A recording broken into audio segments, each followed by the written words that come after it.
Hello, welcome to Daily Records. I'm Tommy Burton, and today's album is going to be kind of a fun look at a controversial release, The Masked Marauders.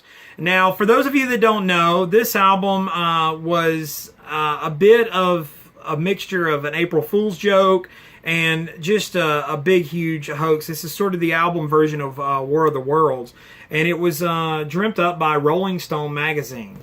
Now, the first thing you'll notice are the liner notes here, and it was written by T.M. Christian. Now, T.M. Christian is a pseudonym for Grill Marcus. Most of you know Grill Marcus, the writer, and it's a reference to the Magic Christian, T.M. Christian, which some of you are familiar with the Terry Southern novel, the Peter Sellers and Ringo Starr movie.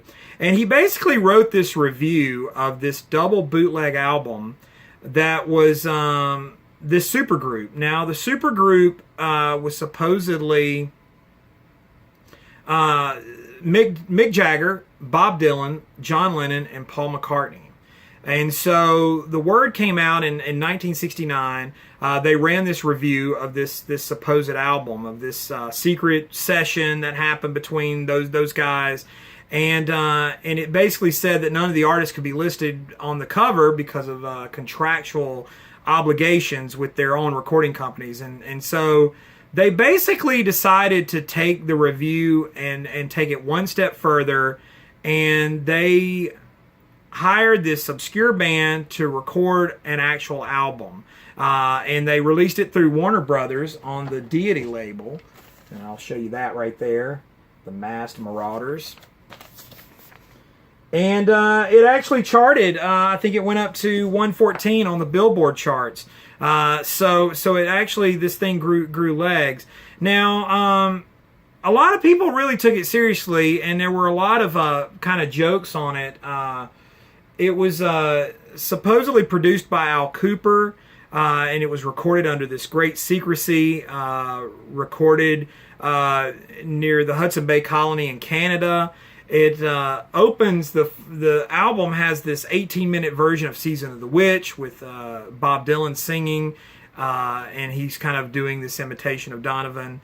And so there's this big jam between the bass and piano, which was supposedly all played by Paul McCartney. Dylan comes through on the Duke of Earl. He sings this deep bass, the song Duke of Earl. It's just crazy. Paul McCartnney sings one of his favorite songs, Mammy, and it just sounds pretty much like the original Eddie Fisher version, but it's stunning. And they say a white boy can't sing the blues. The greatest line on or quote on the album is, "It can truly be said that this album is more than a way of life; it is life."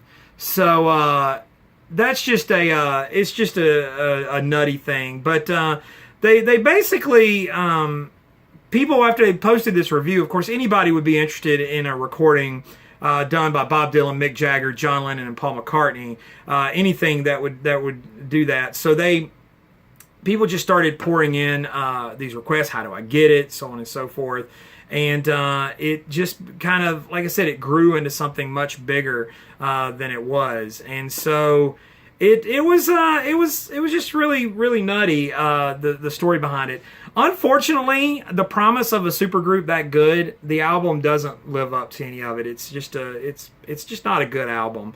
One of the funniest songs on there is actually the lead-off track, "I Can't Get No Nookie," which is supposedly Mick Jagger singing. And a lot of people really still think that song is a Rolling Stones outtake. But it's just it's ridiculous and full of these just sort of tongue-in-cheek jokes. But fans of this album, I mean, it's a curious piece, and like I said, I wish I could report that it's a fantastic record. Unfortunately, it's not. It's really ridiculous. But fans, comment, like, share, subscribe down below, interact about it. Follow me on Instagram and Twitter, where I usually show what I'm spinning on there. And thanks for watching so much Daily Records. Tune into my other channel, Tommy Burton's VC channel. And in the meantime, I hope you guys are having a great week, and I'll see you again tomorrow with another Daily Record.